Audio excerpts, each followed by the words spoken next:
L'éducation ne consiste pas à remplir un vase, mais à allumer un feu.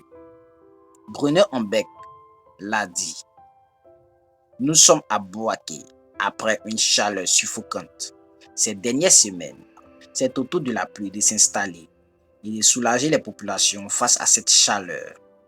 En ce dimanche, dont la plupart des habitants sont couchés ou installés dans leur canapé, eh bien, ce n'est pas le cas chez tout le monde. À voir ces premières images, ce sont des enfants, pour la plupart abandonnés, démunis et bien sûr vulnérables, qui s'accrochent contre l'effet glacial de cette pluie. Imaginerez-vous voir votre enfant ici, dans cet état avec petit E, ici, dans cet état avec grand E, sans aller à l'école? Ne dit-on pas que l'enfant a des droits, mais aussi des devoirs? Le droit à l'éducation, le droit à la santé, le droit à l'épanouissement, et j'en passe.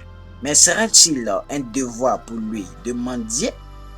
J'ose croire que cette méthode serait la bonne. La mendicité par les enfants sont de plus en plus courants dans la ville de Bouaké. Ces enfants sont exposés à de dangereuses épreuves. La preuve en est qu'ils sont ici, couchés, sans même un parent, sans même un passant, qui voudrait bien sûr leur octroyer une petite pièce. C'est vraiment dommage de voir ces enfants défiler dans les rues. C'est vraiment même dommage de voir ces enfants grandir dans des conditions. Comme on le dit, l'homme ne peut tout connaître. Les commentaires vous reviennent de droit. C'était un reportage de Yann Kanga.